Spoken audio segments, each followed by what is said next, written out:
안녕하세요. 여러분께 진짜 가치 있는 부동산이 무엇인지 알려드리는 집가사람입니다.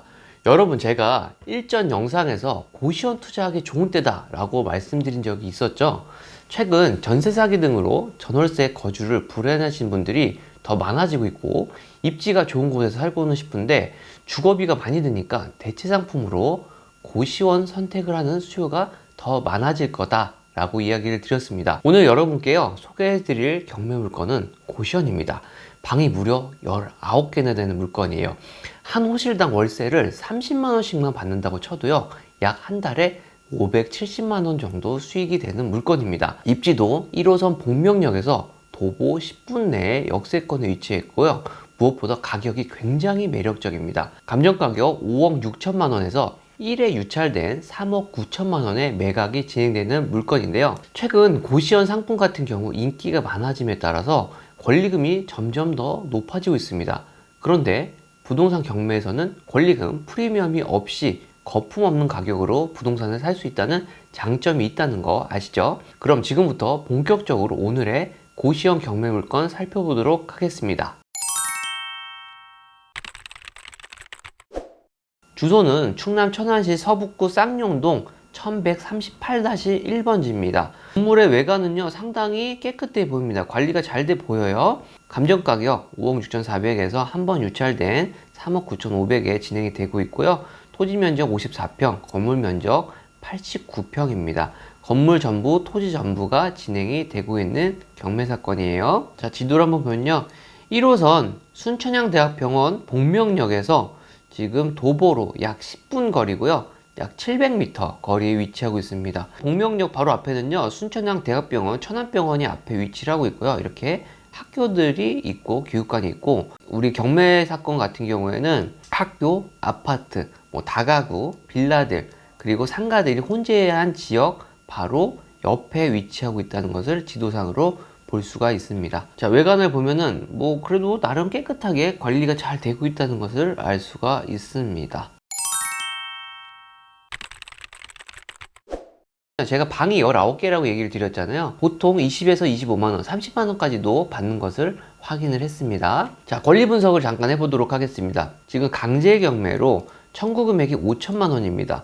생각보다 소액이죠. 청구 금액이 소액이면 취하가 되기 마련이잖아요. 그런데 제가 뒤에서 잠깐 설명하겠지만 이 물건 같은 경우에는 청구 금액이 작지만 계속 진행이 될 겁니다. 그건 뒤에서 설명을 드릴게요. 자, 임차인 현황을 잠깐 볼게요. 임차인 현황 보니까요 점유자가 없습니다.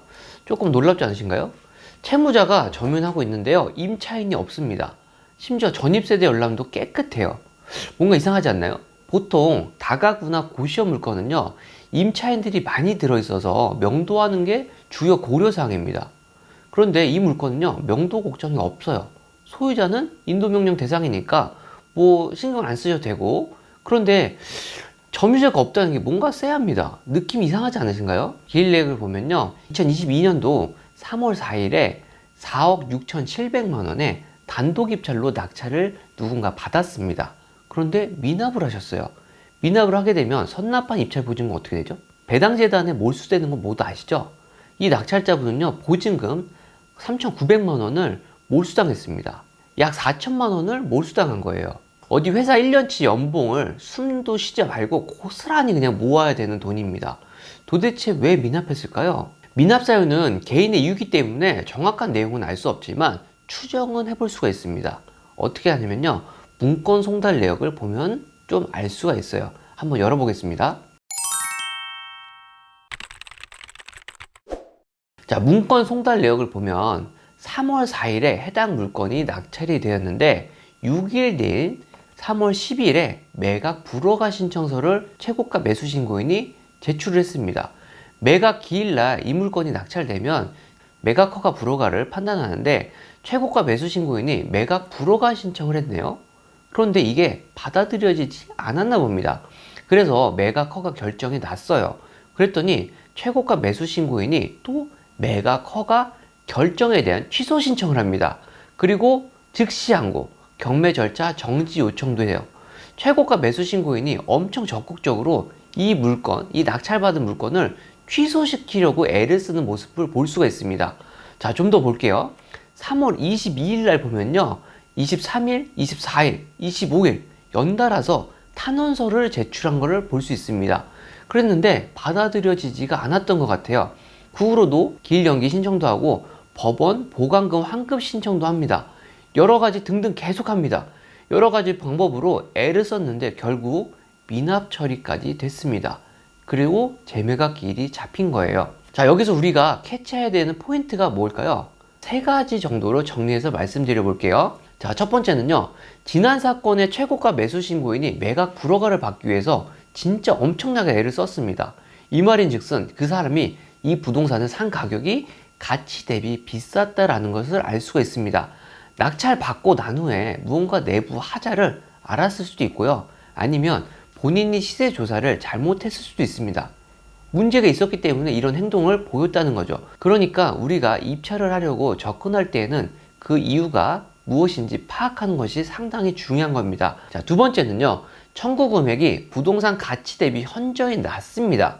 그런데 매각이 계속 지속이 되고 있다는 얘기예요. 심지어 개인 간의 거래에 따른 강제 경매입니다. 이 부동산이 정말 가치가 있다면 이 5천만 원 채권 변제하는 건 문제도 아니겠죠. 금매로 내놓는다 해도요. 채권 금액이 작으니까 충분히 팔릴 만한 가격이잖아요.